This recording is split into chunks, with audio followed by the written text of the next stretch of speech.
Hello, everybody. Welcome back to Psychedelics Today on the show, we have Chris Bache, retired professor and professor emeritus at Youngstown State University and author of the recent book, LSD and the Mind of the Universe. We're also going to be doing a giveaway, so stay tuned on that. Chris, thanks for joining us. Glad to be here, guys. So I had been talking about you, I think even a couple years ago when I found out about your kind of long-term project before probably the book was even with a publisher.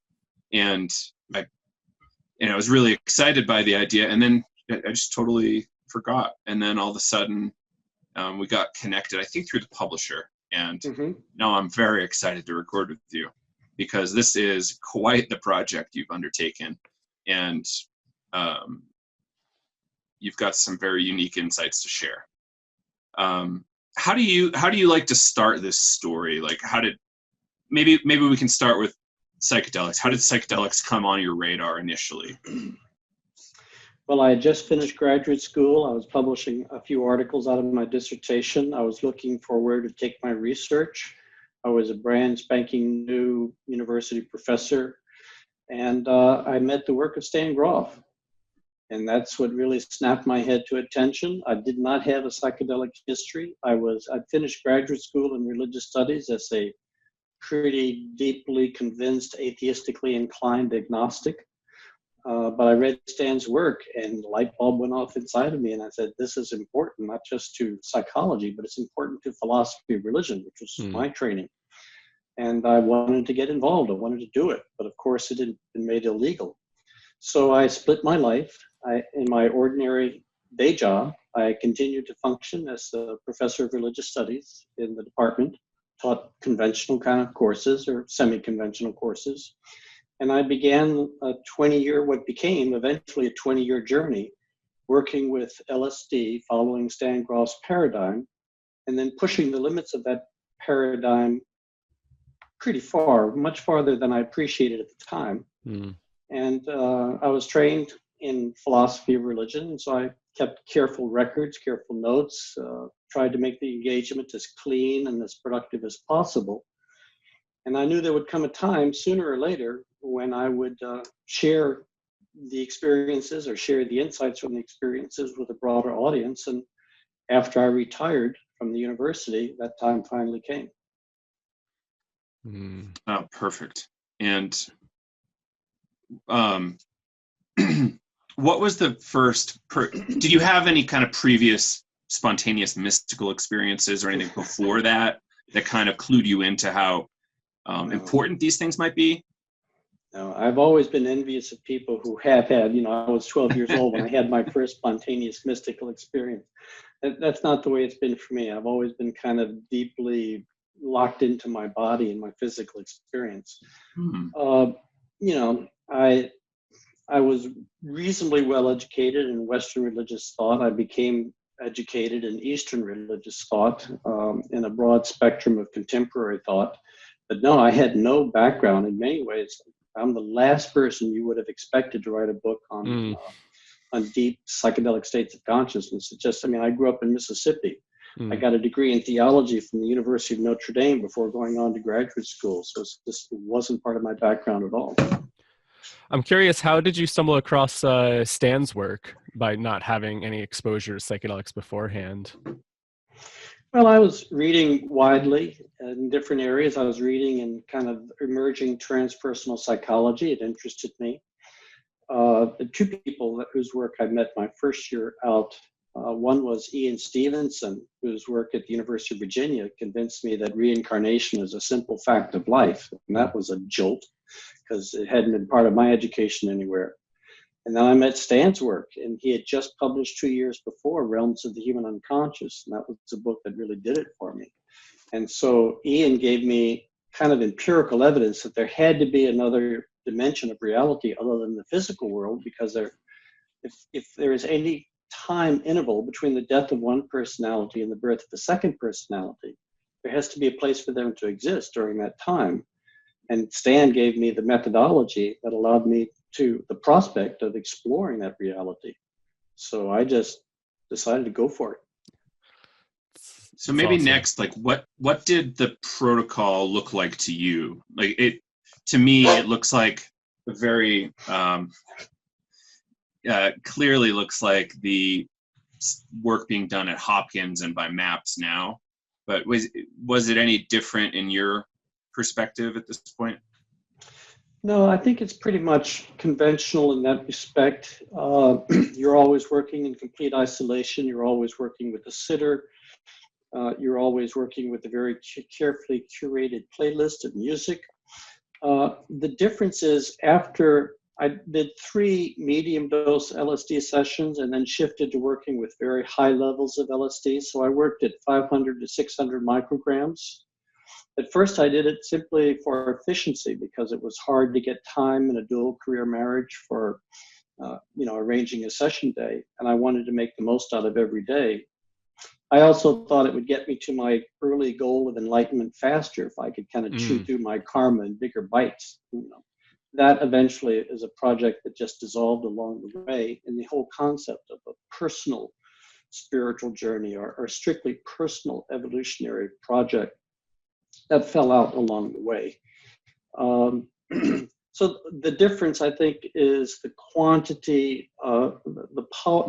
First, the psychedelic used, very different than psilocybin or MDMA, working with very high doses, which changed the whole trajectory of the experience.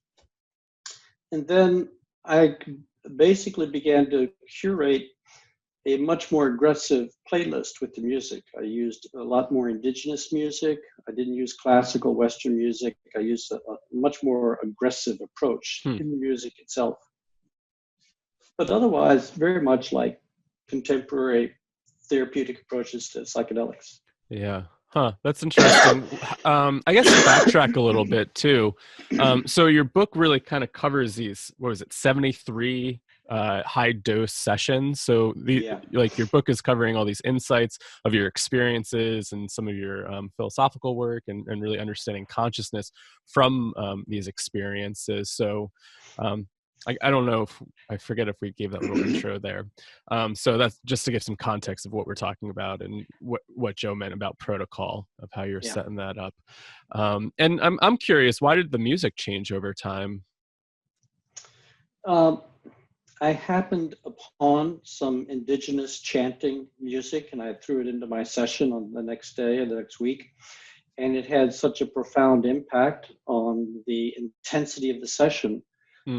It basically rattled my cage much more aggressively than some of the more even aggressive classical music. I like the effect. I recognize that it's sort of more disorienting, more giving me stronger support for going deeper into consciousness. So I began to cultivate and collect that type of music. Yeah, well, that's really interesting. And from your perspective, how important is music when you're doing high dose psychedelics or just psychedelic kind of therapy in that self-discovery format? I think it's very important. Now, I've done sessions without music eventually after long down the road, and I've done psilocybin sessions with and without music. But in working with a very strong psychedelic like LSD and working at these very high doses, which, by the way, I don't recommend. I truly do not recommend that people do what I did. I wouldn't do it the same way if I did it today. But basically, when you're working with opening consciousness that radically, music has a tremendously powerful effect. I would maybe estimate it has a concentrating, amplifying effect by 5 or 10 times doing it without psychedelic, but without music. So I remember I started using music only in the 4th session, and the jump that happened in that 4th session was just enormous. So I think it's very important. Yeah, it's a topic that keeps coming up, I guess, within the psychedelic community, especially when talking about putting playlists together for therapy. And I just recently recorded an episode with a fellow who composes music and ended up taking his experiences and making music out of it. So, yeah, I think the music piece is just really interesting. It's a huge part of, breath work as well. So. Yeah, and Helen Bonney, of course, her early work plotting the various stages of an LSD journey and the characteristics of music that support each of those stages as we go. Important work. Yeah. So where did this idea come from of wanting to engage in these high dose sessions? Like, did you start off saying, I'm going to do, X amount of sessions and really dive in? Or did you go in saying, I'll have a few and then see where it goes? Or did you have this idea kind of mapped out of doing X amount of sessions, or had a goal with it at all? No, I did not have any trajectory or any goal. I saw the range of experiences that Stan described in realms of the human unconscious. I saw, since I had a pretty good grounding in Western philosophical thought and theological thought, I had a good sense of the significance of these states of consciousness that he was describing. And I believe that the people who would be making the most important contributions in my discipline would be speaking out of an experiential basis in a matter of years, not out of simply a theoretical basis, as was common in my time. So I knew that to do that, you just had to get in and do your work. And I had no idea how long the work would be. I was still thinking in the early years that, you basically go through ego death and then you get unrestricted access, to the deep consciousness of existence. What I found, of course, is that it's not a matter of simply of shattering the ego and going through ego death. The universe has many, many layers, and while it's all holographically integrated, in a sense, if you engage the universe systematically with a carefully defined kind of methodology, the universe takes you in by degrees, it takes you in by layers. And as you move into a new layer of consciousness and your consciousness stabilizes at that new layer, sooner or later, if you keep pushing it, the method you're using has sufficient power to take you to the very edge of that new layer. You're going to go through yet another death and rebirth process that's different than ego death, that builds upon that process. And you go through a series of death and rebirth processes as you explore progressively deeper levels of consciousness. And at least that's how it happened for me. It may be different for other people and different substances, but how it happened to me, that there was a systematic progression entry into communion with the universe. And that's the way I laid out the book. I just basically took it in, start at the beginning, I tried to recognize the levels of consciousness that I went into, consolidated the story to make it as efficiently conveyed as possible. And then each chapter basically goes into another level of consciousness or another level of engagement with the universe. How would you, I guess, define that layer of consciousness? Like what do you mean by that, of getting to these next layers? Sometimes you hear in like the new age, like, oh, you ascend to 3D to 5D, and maybe that's how, some people are making sense of that. But how would you describe that, moving through layers? Well, I adopted the working vocabulary that Stan has developed in his books of between psychic level, subtle level, and causal level consciousness. It differentiates low and high psychic, low and high subtle, and low and high causal. And that's a vocabulary that works for me. Of course, the universe is so deep and has so many hundreds of levels that those are just approximations, and I don't have any vested interest in a particular model of the universe or model of how many levels of consciousness there are. When I was going through and writing the book and looking back retrospectively at where this journey went and how many core death and rebirth cycles there are many sub-cycles of death and rebirth, but the four fundamental death and rebirth cycles, and therefore different levels of consciousness one moves into, I found I differentiated 5 levels. The first takes place at the personal mind, the level of personal mind, and that culminates in ego death, where you lose your egoic or time-space identity. The second took place for me at the collective mind. Its dynamics fundamentally at the early subtle levels of consciousness. It has to do with the species mind, dimensions of species existence. The third level is archetypal mind, where one is moving into the high subtle level, moving beyond simply the collective consciousness of the species, moving into different levels of archetypal reality. The fourth, for me, is causal mind, causal oneness, where you're moving into profound states of non-dual reality. Causal reality. And then the fifth is I call diamond luminosity, a particularly deep, clear experience of ultra clear, particularly clear dimension of light. There are many, many different degrees of light that one encounters.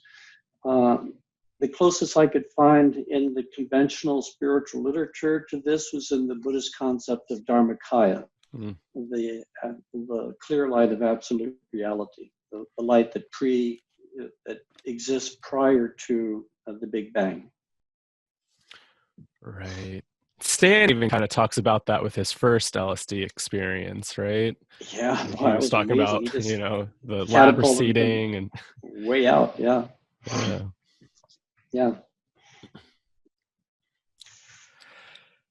Thinking about these levels of consciousness, and thinking about this like kind of new psychedelic renaissance with psychedelic therapy, how important do you think it is for therapists to kind of understand these levels of consciousness when working with clients?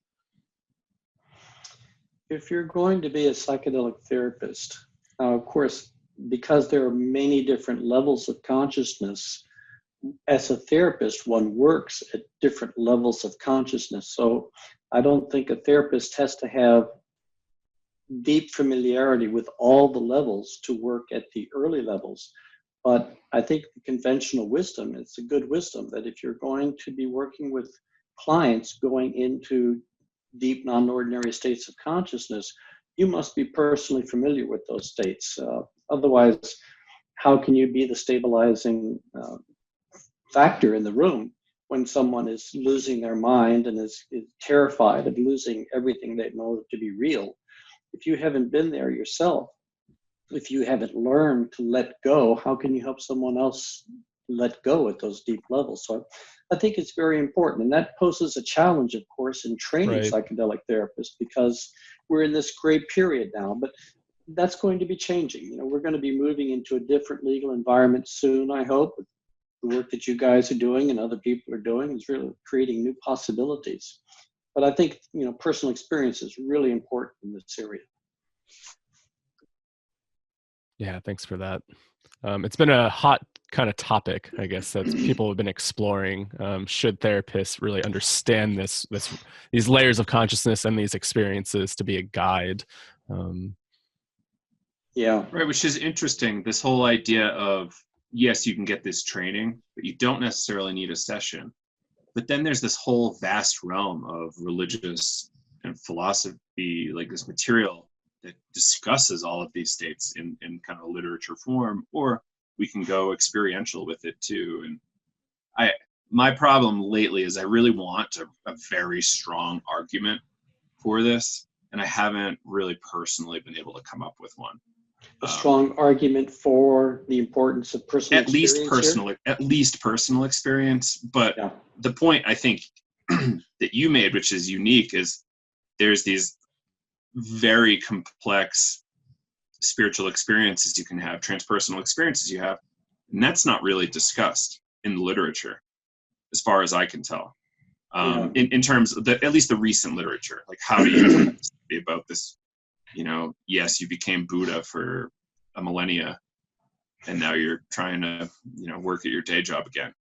What do you do? Yeah. Any comments on that kind of thing? Well, I think it's important for people to have a good, solid theoretical grounding. I mean, I think it's important to read deeply in transpersonal psychology and works like Stan Grof and the various people who have been guiding people or taking people into these domains and have compiled a large database, experiential database.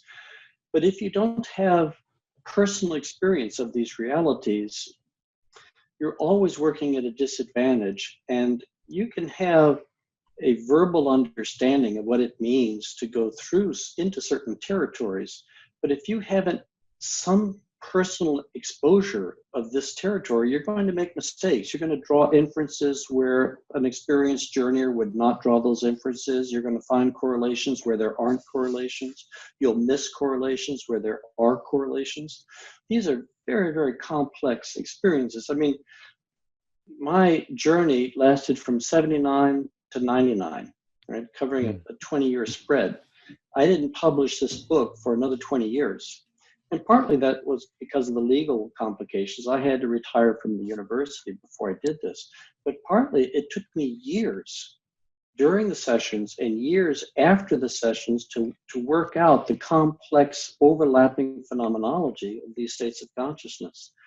And, you know, if I were, I mean, I think the word guide is maybe not the best word. I mean, that implies a role of active in guidance, of active direction, which is not really the case for, I think, working with much of this work, doing much of this work. But to be a sitter, to be able to hold the ground, to be able to help somebody go to the edge of everything they know to be real and true about themselves and about the world, and help them jump over the edge, to give them the support that they need to lose their mind. I mean, to really let go of everything they know to be real and true. I don't know how one could really do that without having firsthand experience of those domains. And so to that extent, I think the effectiveness of therapists or sitters will be limited to their own depth of experience. They can be very, very good and skillful at levels 1, 2, perhaps, but maybe not so much at levels 3, 4, or 5, or whatever. You get the sense of it. Right. Yeah. Yeah, that's kind of interesting to think about, even like practical stuff, like going to different people for different like sessions, maybe. I mean, obviously you have no idea what the hell is going to come up, right? Mm-hmm. But somebody focusing more on personal dynamics, right? Mm-hmm. Yeah, and I think it's good right now. We're proceeding very slowly, very methodically. We're using gentler psychedelics. There's no federal protocol that's suggesting using LSD in the high levels that I used it. And I think that's good. That's important. It's important that we proceed methodologically, carefully. We have a window. You know, we lost our window 40 years ago. Yeah. The window is back, and it's important that we move very judiciously as we expand that window. But sooner or later, we're going to find what we found in the early years of psychedelic work, and that is healing the personal unconscious is only the first step of a long journey into the universe, into the deeper dimensions of consciousness, which take us into the, I don't know, what do you call it? I think of it as the mind of the universe, the mind of the cosmos. I hesitate to call it the divine mind or the mind of God, because that language has very strong cultural overtones that I don't really want to import. Mm-hmm. But when one dissolves, when one completely dissolves at the time-space level and just dissolves into increasingly comprehensive fields of experience that open realities to you that you've never even dreamed possible. And if you go back again and again in a methodical way, levels of consciousness that at first swallow you up whole, and it's very, very hard to stay consciously aware at these new levels. And that's why I think we often call them ineffable. But right. If you go back consistently over and over again, what happens is you acclimate, you learn how to stay conscious at levels of consciousness that previously you were not able to stay conscious in. And that's a pattern that repeats itself as you go deeper and deeper.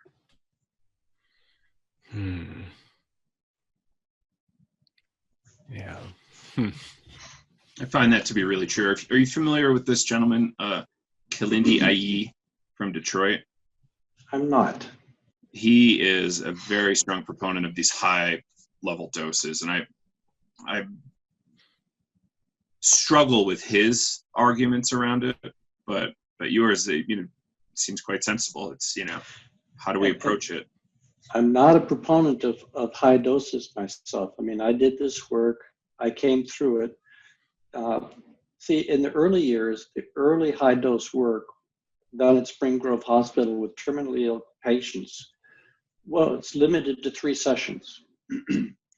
Low-dose psychedelic work, open-ended. High-dose work was limited to 3 sessions. And I thought, going into it, I thought, well, if you could do it safely 3 times, you could do it safely more times. But what I found was that by doing it as systematically as I did and pushing that edge as hard as I did, it required issues arose, challenges arose, which had not been discussed in the early levels of the work. Opportunities for insights and understanding emerged, but also challenges navigating these increasingly intense levels and large levels of consciousness and what it does to your body and mind. And as you go into these realities and how it affects people around you. Mm-hmm. I found that my students never knew about my work. I mean, I kept my work completely isolated from anyone on campus. But I found at a certain point, my students began to be activated by my psychedelic work. There was a natural contagion that was happening because consciousness at these deeper levels is open-ended. It's like a lake. You throw a rock in the lake, the ripples spread out. So when one person goes very, very deep, people around them are naturally going to be impacted. And I had to learn how to take care of the activations that my students were experiencing. And I wrote the book, The Living Classroom, that came out of years and years of trying to understand this dynamic between my mind and their mind and our minds together in the context of, consciousness at large. So it's not just a matter of taking care of your own body and your own emotions and your intimate relationships. It's taking care of everyone who's touched by your work at a larger collective level. But I wouldn't push it as hard if I were doing it again.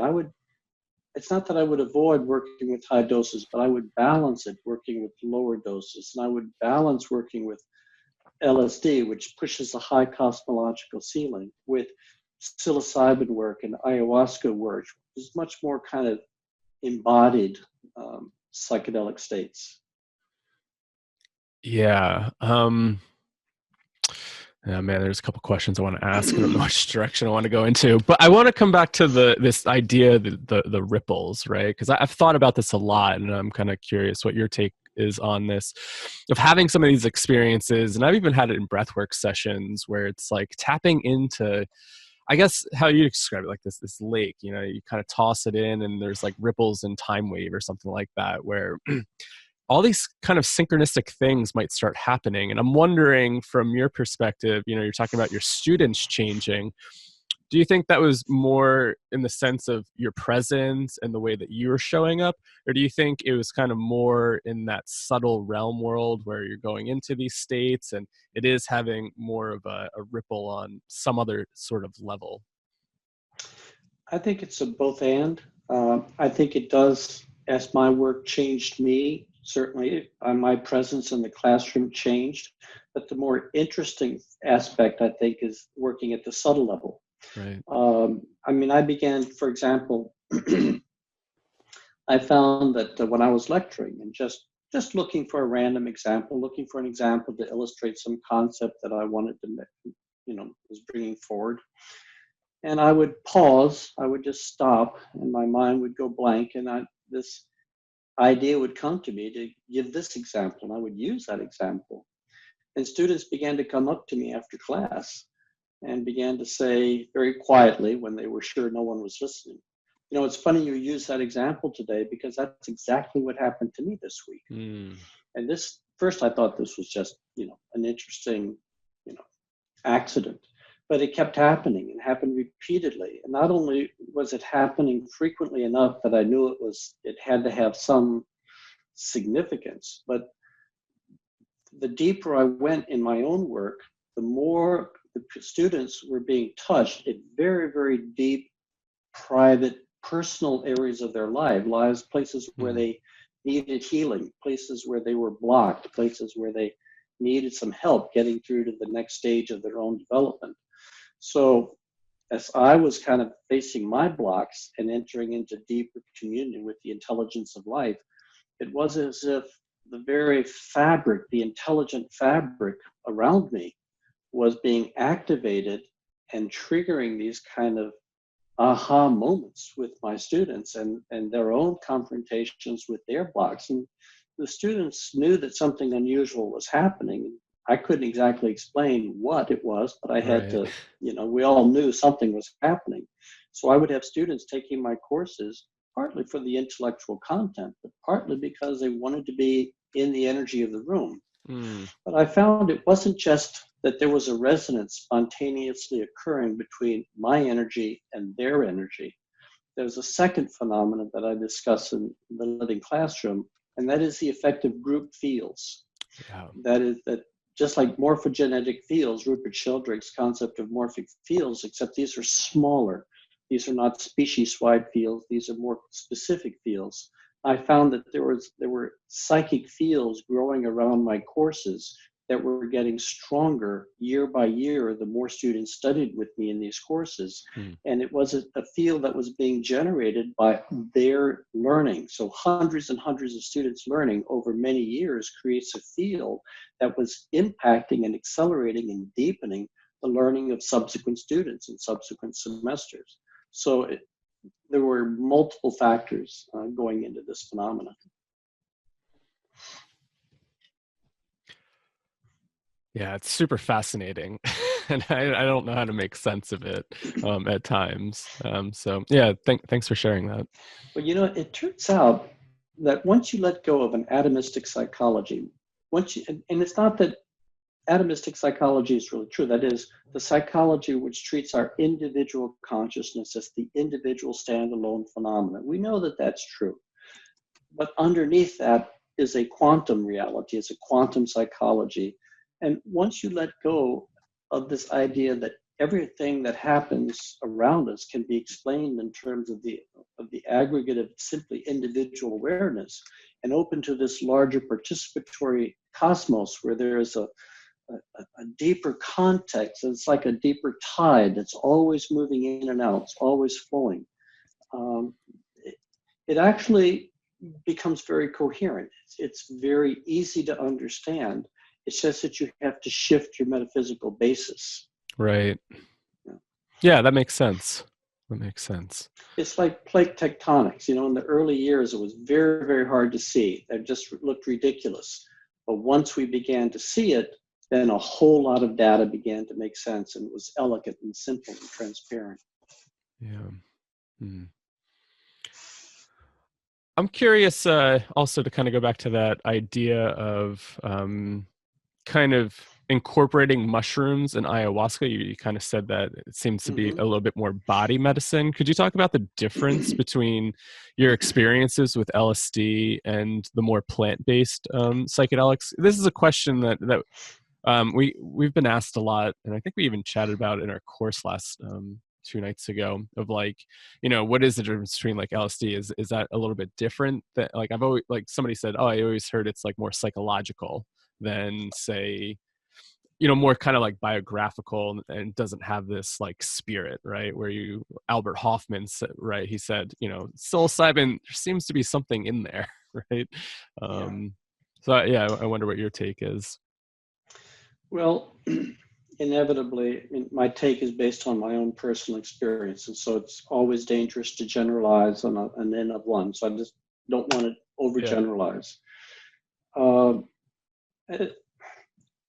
Psychedelics which have been used historically have fields associated with them. So we've been using mushrooms for thousands and thousands of years. And I think there's a certain sense in which around the biochemistry of this substance, there are fields of human experience of human beings engaging the deeper dimensions of their own consciousness and consciousness at large using this substance. And when one takes this substance, you don't just introduce a chemical into your body, which then you have a private experience of this substance, but there is a sense in which how this substance affects you is mediated in part by the history of your species with this substance. And I think that's also true with ayahuasca, where there's a multi-thousand-year history surrounding ayahuasca. with LSD, we don't have those feels. Right. I mean, LSD is a new substance, and I don't think the difference is fundamentally organic versus synthetic. I don't find that discussion terribly illuminating. I mean, our experience in the 60s and 70s, that's a few decades. That's not a whole lot of experience when it comes to these types of fields that I'm talking about. So in my experience, that living quality, that kind of living intelligence quality, I'm sure that there are spiritual agencies on the other side which may account for part of that. But part of it, I think, has to do with humanity's living experience with these substances and all the experiences they've had with them. LSD strikes me as kind of cleaner in that respect. It doesn't have that same kind of programmed quality. Now, I don't know what it would have been like if I had been working with low doses of LSD. If I'd been working with low doses, I'm sure it would have activated, my experiences would have been much more personal and psychodynamically oriented. But working with the very high doses that I worked with, after the first 15 sessions or so, when the sessions were at their peak hours, I was not working in relationship to my personal psyche at all. In fact, pretty much in the book, I drop out the personal story as much as possible. Because the personal story kind of showed up at the beginning of a session and at the end of a session. And these were very meaningful experiences to me. They were very healing. They were very, helpful, giving me insights to relevant things in my life. But during the peak hours, I was usually operating far beyond the range of personal psyche. When I'm working with psilocybin, I don't have that experience of being so far removed from my personal reality. I only have limited experience with ayahuasca. I like the medicine very much. It's a very powerful medicine. It's been giving me some extraordinary help and extraordinary clarity here and there. But I don't have enough experience with it comparable to my 70-some high-dose LSD sessions to do a careful A/B. Right. But my basic sense is that the psilocybin tends to be less evocative, less disruptive, less opening up to the deep, deep levels. Ayahuasca is more disruptive, opening up to deeper levels still. And at least for me, LSD, working with it as I did, opens up to very, very deep cosmological levels eventually. I don't know of people, I have not seen, though I haven't tried to do an exhaustive search of the literature, but I have not seen people having experiences with psilocybin, and for the most part, even ayahuasca, that correlate to the experiences I was having in the last 10 years of my work with LSD. But again, that's just my personal experience. It's not a scholarly comparison. Right. Yeah. And what were some of your experiences like towards the last 10 years? Like, I guess, could you give us some examples of like those big themes that you were working through if it wasn't so personal or psychodynamic? Well, that's a hard question because there's so many levels. And there's so many, it's always tricky to kind of jump into the latter stages because every stage builds upon earlier stages. But right.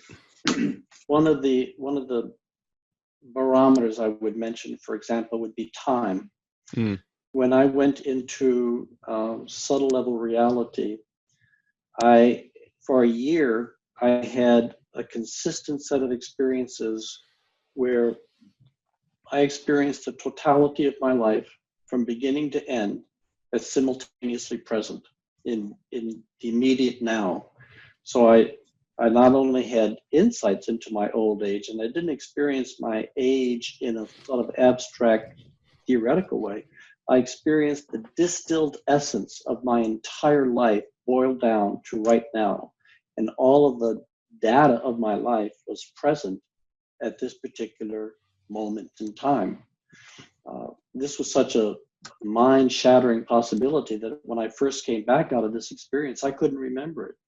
It took me entering into it multiple times to be able to really be able to hold on to all of those experiences, which I write about in the chapter called Deep Time in the Soul.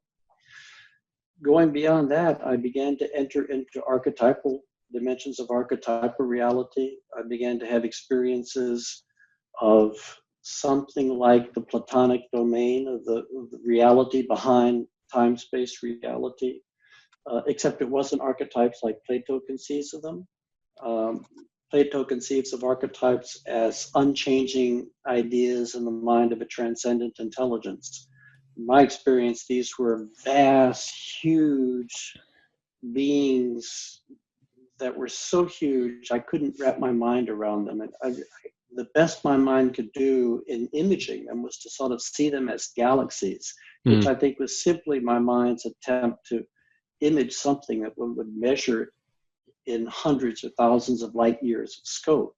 But these were beings that were responsible for creating time and space and orchestrating the unfolding of reality in time and space. I went into what I call deep time, which is not eternity. It isn't timelessness, but it's different magnitudes of time experienced within a simultaneous or broader frame of reference. So I had many experiences and became one of the overarching themes of my book, of my sessions, and therefore the book, of humanity's future, where humanity was going, what our moment in history was, what the archetypal trajectory of humanity was, what was happening behind the scenes in this global sustainability crisis that we're entering into. What I have a chapter in the book called The Birth of the Future Human. Lots and lots of going into deep time, going deep into humanity's future, experiencing what is attempting to be born in this period of history, how evolution works on this larger, broader scale. And then eventually going deep into various episodes of causal oneness, shunyata, emptiness, the experience of primal void, the void that's behind physical manifest existence, experience of cosmic love, just being overwhelmed with, and I think love is basically a kind of characteristic of the inherent oneness of life. When you experience the deep, deep oneness that existence is, then, the emotional counterpart of that is love, it's compassion, that's the emotion of oneness. And then eventually going beyond oneness, beyond the void, into this diamond luminosity state, which once I touched the diamond luminosity, this occupied the last 5 years of my work. Once I touched it, it was a state of, state of being, state of consciousness, so incredibly clear, so exquisitely clear, that once I touched it, I wasn't interested in exploring any of the other dimensions of consciousness that I had been exploring for years. Returning to that condition became my sole objective. And in the 26 sessions, covering 4 years of work, I only touched that condition 4 times. And in between those 4 sessions were tremendous cleaning, tremendous purification, tremendous detoxification, so that I could return to that condition and experience it more clearly, more completely. So there's a lot of levels. And that's what makes the story a complex story to tell. Yeah. Well, and people should check out the book and read through all this. So yeah. Definitely. Well, it's nice now that the book is out, they don't have to get it from me speaking, I've done my best to tell the story as cleanly and simply as I can, without a lot of the philosophical baggage that may have been in some of my earlier works. Right.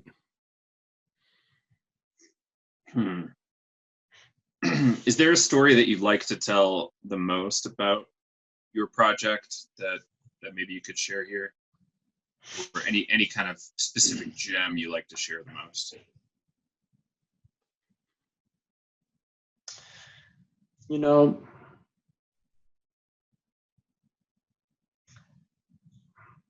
it's a story of a journey, and every phase of the journey was an exciting adventure in its own right at the time when I was entering into that territory.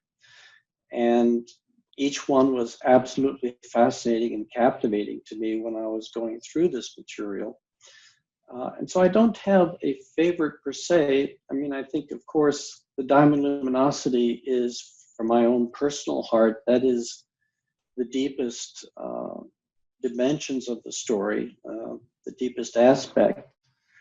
I think the story of the birth of the future human, where reincarnation is taking humanity, is an important component of the story, because what happened to me in one particular session, the 38th session, without just cutting down to the important piece here, is that I began to experience all my lives coming into me. All my former lives were kind of being integrated. And I've done a lot of other work, hypnotic regression work, to familiarize myself with some of my deep life history. But I experienced all my former lives coming in very quickly. It was like wrapping string on around a kite spool. And there came a moment when all of that energy, with all those living experiences, they fused. And when they fused, they ignited, and there was a tremendous explosion of diamond light from my chest, and it threw me into a completely different state of consciousness. And I think what I was being shown in this experience, what I was being given, was an understanding of where reincarnation is taking us. Because classically, reincarnation, leads to a gradual, hopefully a sustained development of more compassion, more understanding, developing our qualities of our deep essential nature at more and more richer and richer levels. We make mistakes, we go back, we learn, we go forward in this process. But I don't think the process is really about taking us incrementally to eventually producing a better life, which is incrementally +1 from where we were previously. I think eventually, if we die and we expand in the after-death condition, we're born and we contract into a immediate one life focus. We die and we expand and we're born. We go back and forth. And if we keep this up just for hundreds and thousands and tens of thousands and hundreds of thousands of years, if we keep this up, sooner or later, the totality of our consciousness, which most people would experience only after they die, the deep soul, sooner or later, that soul consciousness, I think, the evolutionary trajectory is for this consciousness to wake up inside our physical incarnation. And that's what I call the birth of the diamond soul.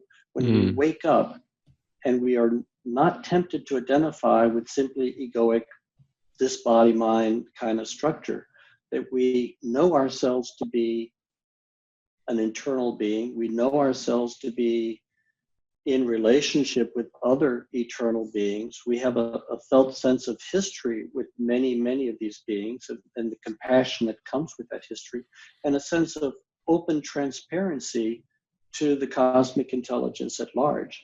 I think that's basically where we're going. And I don't know, I think this is not a private experience, it's a collective experience. The universe doesn't work in small numbers. The universe works with whole species. And what's happening is really an evolving of our entire species in the direction. If there were one thing, I guess I would come back to, one thing which I wish I could kind of reach into my heart and communicate to people, it would be to let go of this terribly constricting fear of death. Because if we're afraid of dying, we've got it all backwards. Here's where the hard work is done. When we die, we have all this Hollywood bullshit about what happens to us when we die, and most of it's just trash. Right. When we die, we enter, we go back home. We enter, the vast majority of us enter very easily straight into the depth of where we come from. And there are many layers of that reality, so there's a lot of work to do. But there's absolutely nothing to fear in death. And one of the things that's come out of my work is I don't have a fear of death. I mean, dying is pain in the ass, but being dead has absolutely no fear for me. In fact, it's something I look forward to very much. Kyle, how do you respond to that? That resonates a lot with me of what you're saying. Like, kind of gave me a little bit of chills. So I don't know if you know my story. Listeners probably know this if you've been following us for a while. But when I was 16, I had a near-death experience, and so ruptured my spleen. When I was in the MRI or the CAT scan machine, I was overwhelmed with this blissful feeling of love and beauty that I was going back home. And there was a sense, something came over me and said, "You're going back home. You're going back to the stars where we all come from, and this, physical life's going to cease to exist, but you're going to continue on." And that was really beautiful, and it wasn't scary. When I first heard I was dying, like they said, you have internal injuries, you're losing massive blood. I thought, I was pretty terrified, but in that moment, as I was drifting away, total acceptance. And so I actually had a really hard time coming back here, right? Because it was, and I could probably resonate with that idea, the diamond luminosity of wanting to return there, because I definitely resonate with that feeling of wanting to return to that oneness that I felt on that night. And that's what got me into like exploring psychedelics, is having very similar experiences with psychedelics and correlating that to my near-death experience, and wanting to get back there. And over time, and maybe you'll resonate with this, is like the period in between of stopping and actually focusing on the integration. And I keep coming back to this idea that the work is here. This is where all the magic happens. And how do we really embody that and show up? To complain about the restrictions of time and space is kind of like a weightlifter complaining about the weights. So this is where this is where the work is done. Time space is an extremely demanding environment, but progress made here has exponential import for what's available to us when we die. Of all the various populations of people, I feel the closest affinity from my own psychedelic work are the near-death episode people. I've taught near-death episode research for years at my university in one of my courses, and so I've really read deeply in the near-death literature, and that's the closest correlation I find with the deepest of the psychedelic experiences. Very strong correlations. And Ken Ring was one of the near-death episode, one of the founders of that movement, and we've written together and dialogued together. He's a good friend around that. Yeah, it's a powerful topic. Something I think about often, right? And I guess my early experiences got me really on this path was just that, like, I entered into this space where it just felt so similar with like this. I had an experience with psilocybin where it was just so on par with dying, and it just captivated my attention of how could a substance like this. I mean, I guess in a sense, if you take it from the psychotherapeutic lens, it's like reliving trauma, right? My psyche is processing that experience, and I'm going back there to kind of reprocess it. But I have plenty of other experiences where it still felt pretty similar and on par with that original near-death experience. Yeah, I've died many times. I mean, I feel like, and that was the whole impetus in the early work at Spring Grove, was to give people a foretaste of where they're going when they die. And, I've gone through that. And shamans, this is very familiar territory. So there's nothing unique to me there, but I've gone through that death process so many times. It feels very comfortable and very natural. And coming back is sometimes challenging. I mean, the hardest chapter for me to write in this book was the last chapter, coming off the mountain, because it basically tells a story of what happened after I stopped my sessions. And I basically entered into a period eventually of deep existential loneliness. I found that I had really worked very hard in integrating my sessions. I did all about very carefully. I wrote them down, I studied them, I tried to incorporate their teaching into my life. I really thought I had it, locked down pretty well. And I thought, therefore, that I could stop my sessions and I would just be able to kind of collect and ponder the many gifts that I had been given through the years. But what I learned was that integrating an entire journey is different than integrating individual sessions. And that by repeatedly going deeper and deeper and deeper into the universe and experience the exquisite ecstasy of dissolving into sheer light repeatedly and entering into dissolving into the crystalline body of the divine, when for various reasons I made the decision that it was time for this work to stop, I found that I had I was suffering from a loss of communion, a deep, deep existential sadness. And eventually, years down the road, I found that I was really just waiting to die so that I could return to the light. And I realized, that wasn't right. That's not the way this work is supposed to end. My entire body was screaming failure to integrate. Yeah. But because I had been so careful trying to integrate, it wasn't clear where the imbalance had come in. What I found eventually is that there was an imbalance that I had cultivated inadvertently between transcendence and immanence. It's all the divine. The physical universe is the divine. I knew that it was the divine. I knew that we're never absent from the divine for any moment. It's only our own illusions that keep us in that sense. But I had pushed so deeply into transcendence that to a certain degree, I had lost my footing in the immanent divine. And I had to make a conscious choice and undertake specific practices to really kind of ground myself back in the immanent divine for the remainder of my years on this earth. It took about 10 years for me to really get solidly, comfortably back inside my time-space suit. Wow. I could imagine after 20 years of deep exploration, I mean, I'd say that's probably a pretty long integration process. Yeah. Yeah. And I think, in this respect, my story is sometimes described as a hero's journey, but it's not the hero's journey the way it's usually thought of. It's not simply going and experiencing something and bringing back, something valuable for your culture, for yourself. It's tempered by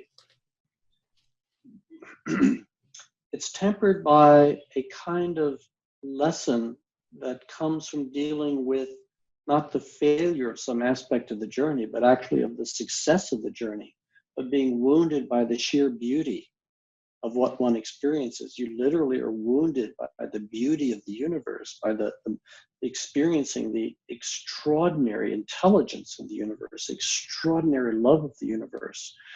And if you're not able to create a container inside your historical existence where you can breathe this intelligence in and breathe the compassion in, then, it's like it literally can kind of become painful.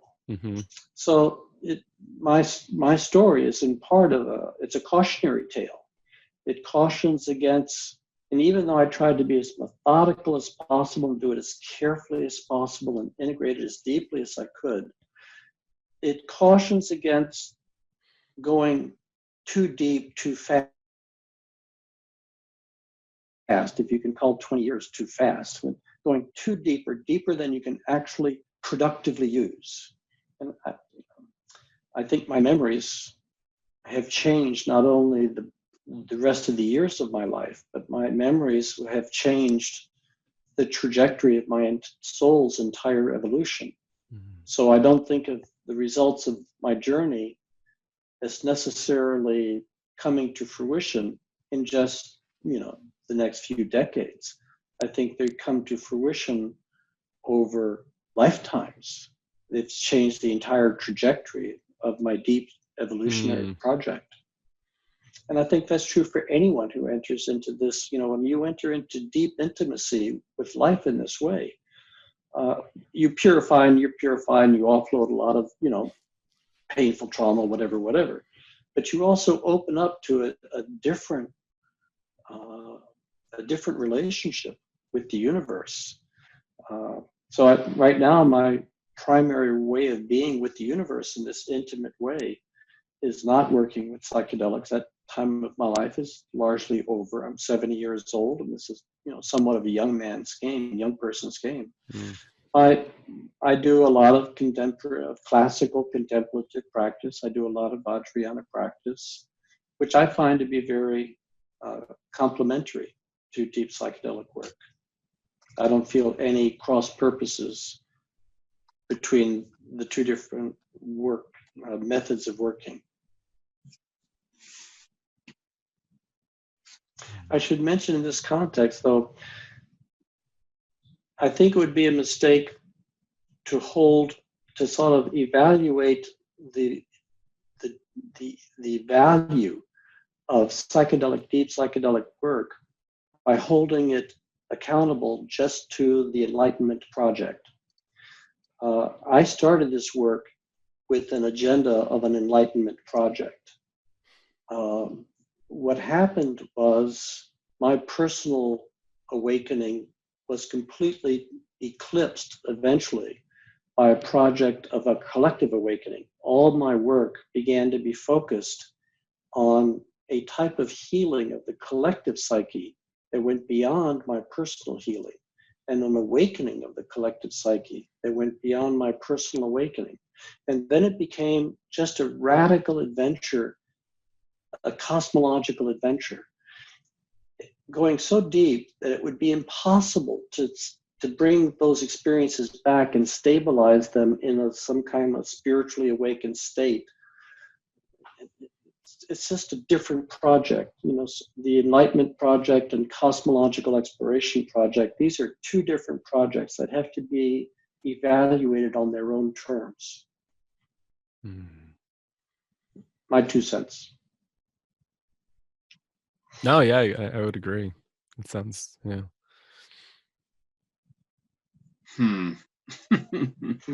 Yes, this is quite the interview. It's certainly like a much.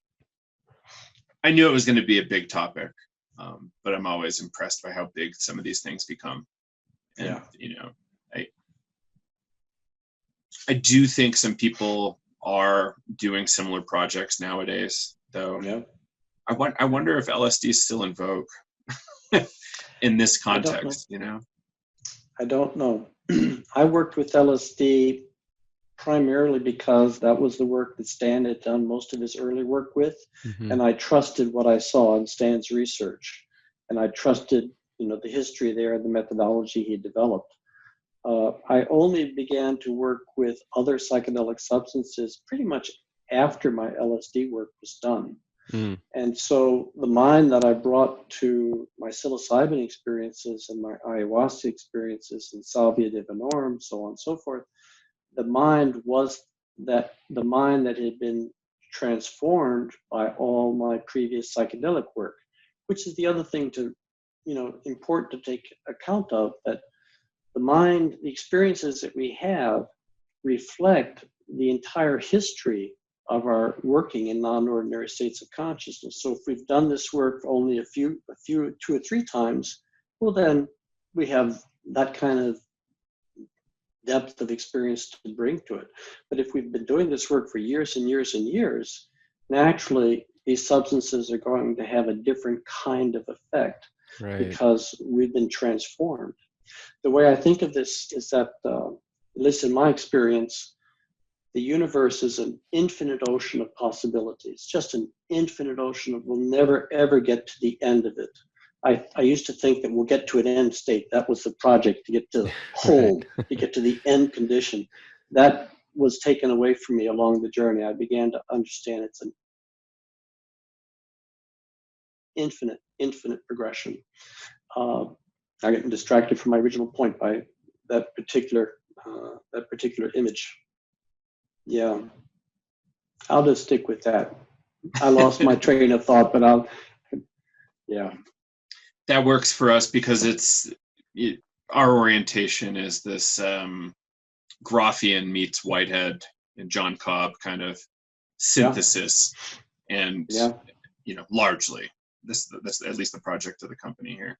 But Yeah. It's good to hear that, you know, and it rhymes in a sense with that bodhisattva vow of let's keep going. Like there's not this end point of nirvana until everybody's there.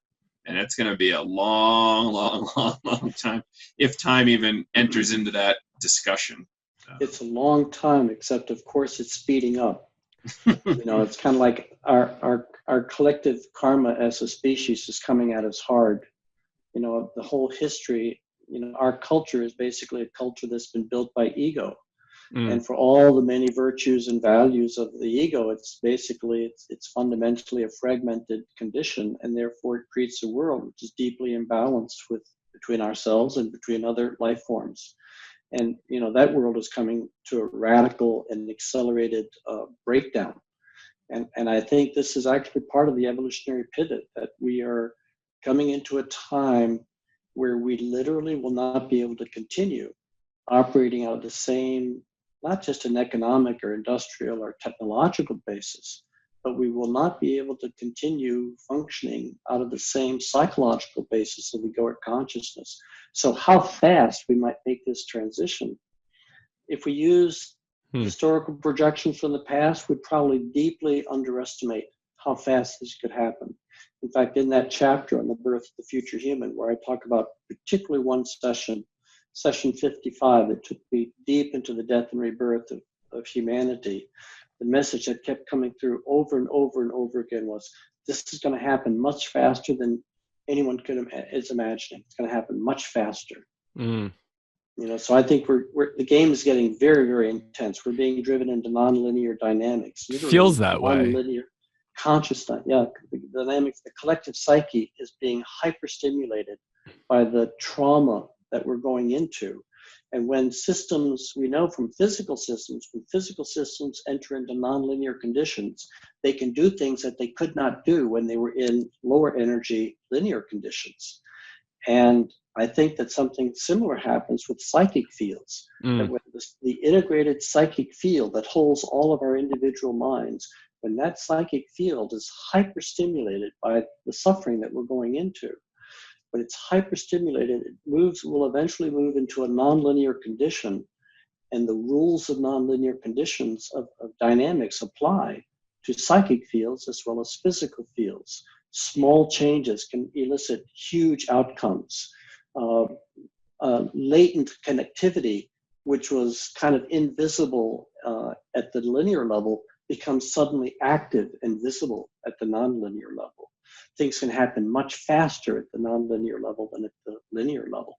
So, you know, we're going into a trial by fire.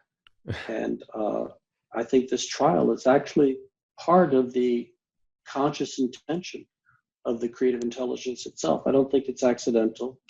And I don't think there are any victims here. You know, personally, my own personal belief is we all chose to be here. We chose to be part of this time in history. Yeah. It's an extraordinarily important time to be fully conscious and fully active. It's giving me chills thinking about that. Yeah,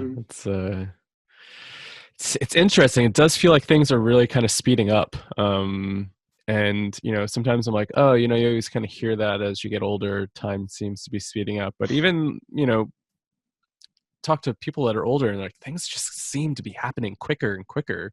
It is really interesting. I feel like I can't like hold on to anything. You know, it's like once you kind of grasp onto it, something else has already changed form. You know, it's so many of not only our technology is driving us this way, but our social customs, you know, are just, they're dissolving right out from underneath us. The standards of truth are changing, and it's a confusing time, and it's a dangerous time, and it's a hard time, but it's an extraordinarily exciting time. It is. Do you see psychedelics aiding in this in any way?